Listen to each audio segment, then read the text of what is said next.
bonjour et bienvenue pour cette dernière séance de la semaine. Nous sommes vendredi aujourd'hui et nous aurons l'occasion de faire une synthèse de tout ce que nous avons vu durant la semaine. Donc cette semaine, nous avons vu ensemble au fil des échanges l'origine et la nature de la Bible. Disons-le encore ici, la Bible n'est pas un livre comme les autres.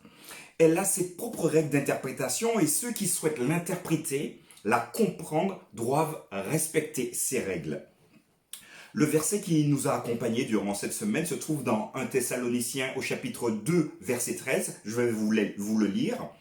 C'est pourquoi nous rendons continuellement grâce à Dieu de ce qu'en recevant la parole de Dieu, que nous vous avons fait entendre, vous l'avez reçue non comme la parole des hommes, mais ainsi qu'elle est véritablement comme la parole de Dieu qui agit en vous, vous qui croyez. Prions ensemble. Notre Dieu, notre Père, merci pour ce temps que tu nous permets d'avoir ensemble. Nous sommes arrivés au bout de cette étude et nous voulons vraiment que tu puisses nous assister afin que la synthèse que nous allons faire puisse être profitable pour chacun et que finalement nous puissions tirer de ton livre inspiré, de la Bible, les éléments nous permettant de mieux te comprendre, mieux comprendre également ta volonté pour nous. Nous t'avons demandé tout cela au nom de Jésus. Amen. Aujourd'hui, nous ferons une synthèse de la semaine et je vous proposerai un texte biblique qui, pour ma part, va cristalliser l'idée directrice développée chaque jour. Dimanche, nous avons vu la révélation divine. Et il me semble que le texte qui pourrait supporter ce titre se trouve dans 2 Timothée 3 au verset 16, que je vais vous lire. Toute écriture est inspirée de Dieu et utile pour enseigner, pour convaincre, pour corriger, pour instruire dans la justice. Et le verset 17, afin que l'homme de Dieu soit accompli et propre à toute bonne œuvre. Il me semble donc que ce titre, la révélation divine, prend tout son sens dans ce verset qui finalement nous indique que tout ce qui est écrit dans la Bible a été inspiré par Dieu et donc utile pour nous, pour qu'on soit convaincu, pour qu'on soit corrigé, pour qu'on soit instruit également et surtout dans le sens, dans la bonne direction, dans le sens de la justice. Lundi, nous avons vu ensemble le processus d'inspiration. Et il me semble que le texte qui colle bien à ce titre, c'est celui de 2 Pierre 1, verset 21.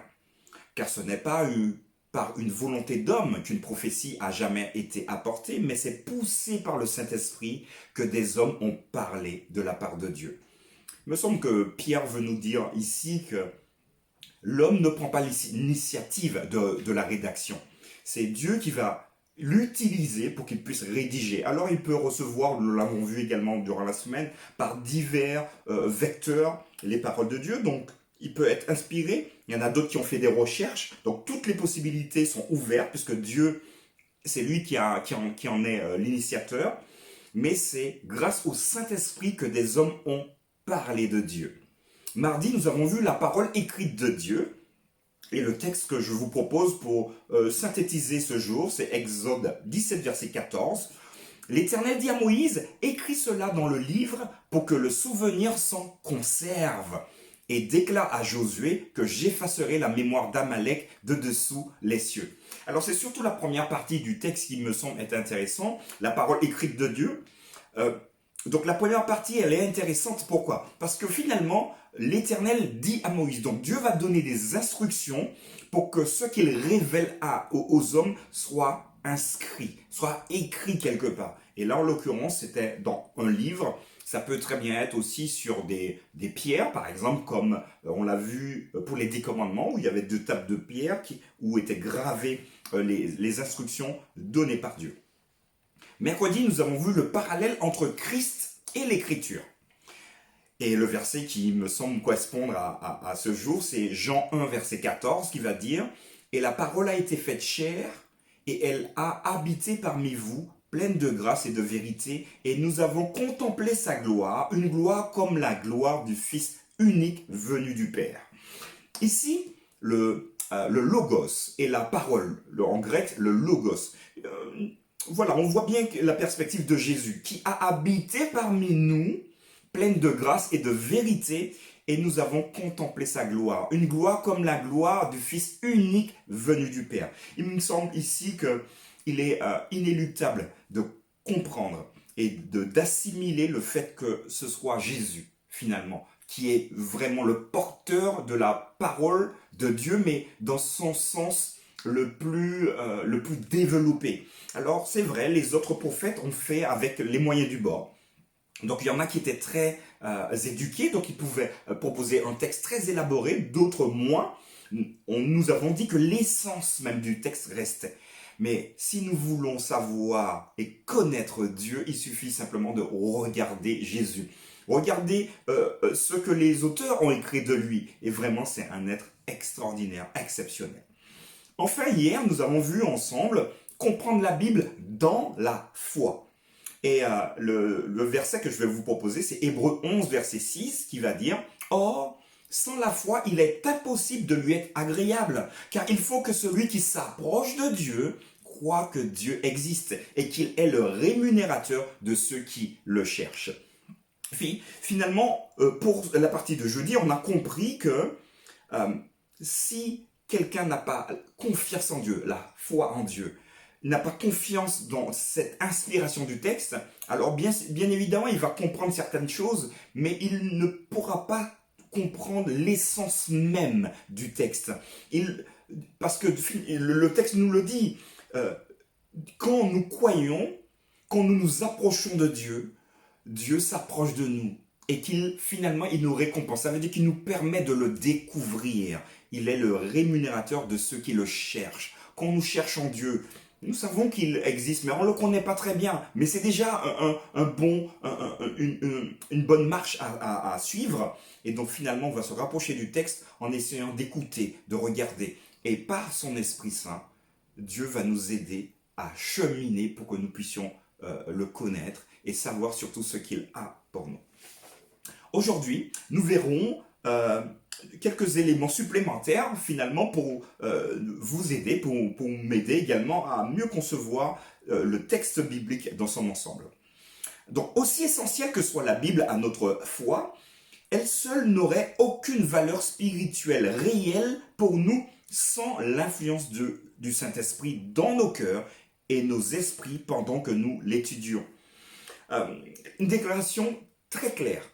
Nous pouvons étudier le texte biblique, mais il nous est, pour nous qui voulons comprendre, il nous est indispensable d'avoir, l'influence du Saint-Esprit dans nos cœurs, donc dans nos sensibilités, mais aussi dans notre propre esprit, pour que nous soyons bien alertes et bien ouverts dans la compréhension de ce que Dieu veut nous donner. C'est par sa parole que Dieu nous communique les connaissances nécessaires au salut. Alors dites-vous bien, j'ai ma Bible ici, je vais vous la montrer. Les connaissances nécessaires au salut se trouvent dedans. Donc du coup, si vous voulez être sauvé, si je veux être sauvé, il va falloir que je passe beaucoup de temps dedans. Il faut que vous également, vous passiez du temps dedans pour mieux connaître les subtilités. Et Dieu va nous corriger, on l'a vu dans de Timothée, quand nous allons dans une direction, il peut nous faire dévier. C'est pas par là que je veux que tu ailles, c'est plutôt par là. Et là, en fonction de chacun, Dieu a un plan. C'est pour ça qu'on dit que Dieu a un plan pour vous, Dieu a un plan pour moi. Et il peut nous aiguiller sur le meilleur chemin pour que nous puissions avoir accès au salut. Nous devons donc l'accepter comme une révélation infaillible de sa volonté. Elle est la norme du caractère, le révélateur de la doctrine et la pierre de touche de l'expérience. Mais le fait que la volonté de Dieu ait été révélée à l'homme n'a pas rendu inutile la présence constante du Saint-Esprit. Au contraire, Jésus a promis d'envoyer le consolateur aux disciples pour leur faire comprendre sa parole et engraver les enseignements dans leur cœur.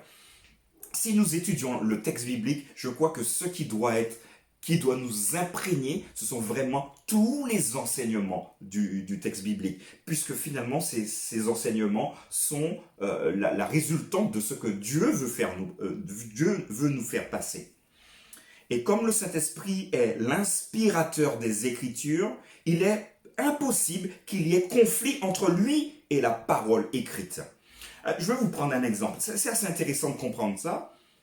Imaginez-vous que nous nous positionnons sur un élément particulier. Et moi, je comprends dans l'étude de la Bible que la loi est abolie. Et moi, je vous dis, j'ai étudié, mais la loi est abolie. Ok, très bien. Je peux vous dire, ok, 2 secondes, mais regardons ce que le texte dit. Je vais vous proposer Matthieu 5, verset 17. Matthieu 5, verset 17 va nous dire quoi? Ne croyez pas que je sois venu abolir la loi ou les prophètes, je suis venu non pour abolir, mais pour accomplir. Ah ben zut, on a un problème alors. Donc, même si parfois on a des idées, en général elles sont préconçues, alors c'est très difficile effectivement de s'approcher du texte biblique en se disant, ah ben, je vais enlever tous mes prérequis préconçus, toutes mes idées préconçues. C'est un effort à faire. Et si j'ai un conseil à vous proposer, c'est que quand vous vous rapprochez du texte biblique, dites-vous que tout ce que vous connaissez jusqu'au moment où vous étudiez peut être chamboulé. Mais laissez-vous chambouler par Dieu.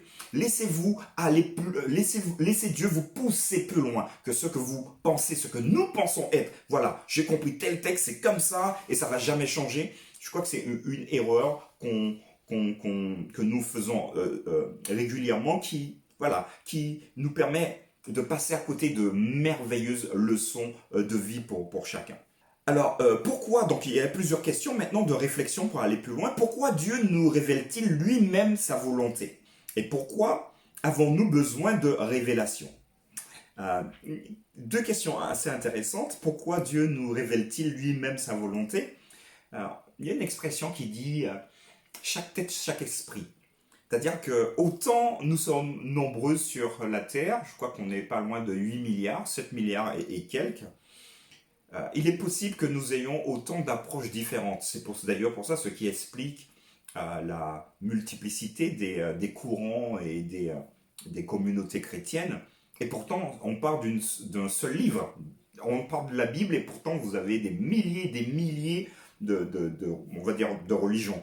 Alors, c'est pas précis quand je dis religion, parce que religion, la religion, c'est le christianisme, de branche du christianisme, je vais plutôt dire comme ça. Mais je suis persuadé, mes amis, autant vous que moi, nous pouvons trouver un point d'équilibre et être juste sur le texte, en tout cas ce que le texte nous dit.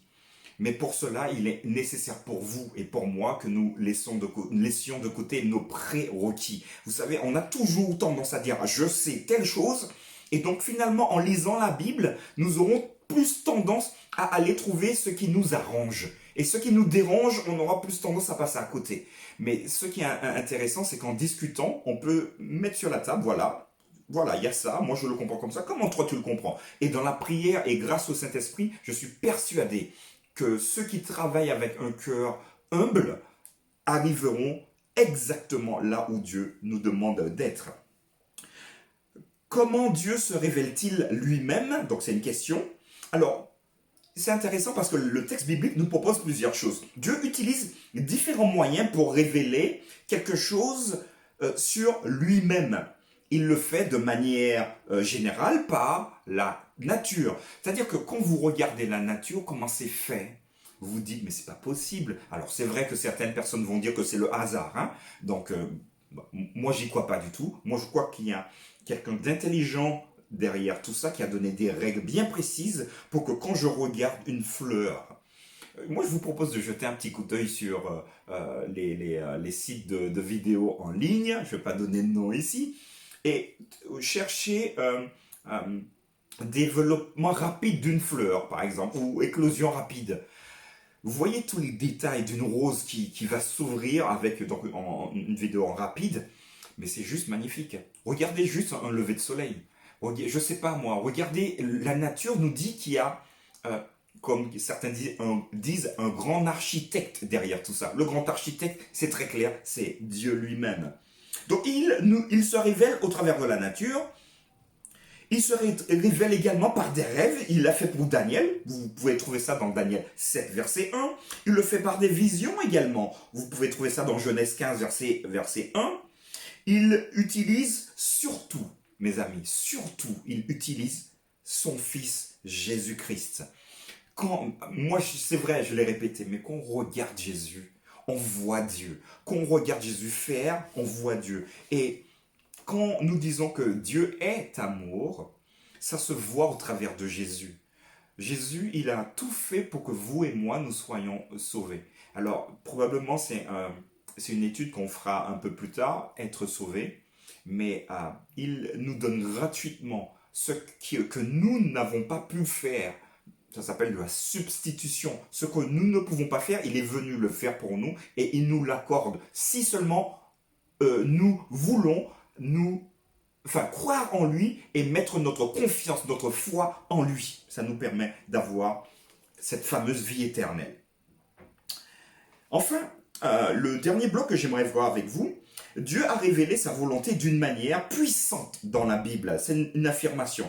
D'une manière puissante dans la Bible, nous avons la volonté de Dieu. Pourtant, Dieu désire votre aide pour répandre sa volonté et la bonne nouvelle de son salut en Jésus-Christ seul. Quand les gens vous observent, quel genre de Dieu voit-il en vous et à travers votre comportement? Il me semble qu'ici qu'on peut dire déjà que Dieu a besoin de vous et de moi pour que nous puissions être dans la mission, pour que nous puissions propager cette parole inspirée à tout chacun, à ceux qui le cherchent, ceux qui le désirent. Et la deuxième question, quand les gens vous observent, quel genre de Dieu voit-il en vous et à travers votre comportement? Si nous disons être chrétiens, mais c'est vrai que les chrétiens ont commis des choses atroces dans l'histoire, mais oublions le passé, allons de l'avant. Mais je crois que nous devons être finalement des porte-parole de Dieu, avec la modestie qu'il faut, parce que nous ne sommes pas parfaits, mais faire de notre mieux pour que nous soyons la vitrine de ce que nous disons être. J'espère en tout cas que cette réflexion de la semaine vous a apporté des éléments déterminants pour vous-même, pour votre croissance spirituelle. Je vous souhaite un bon week-end et je vous dis à très bientôt.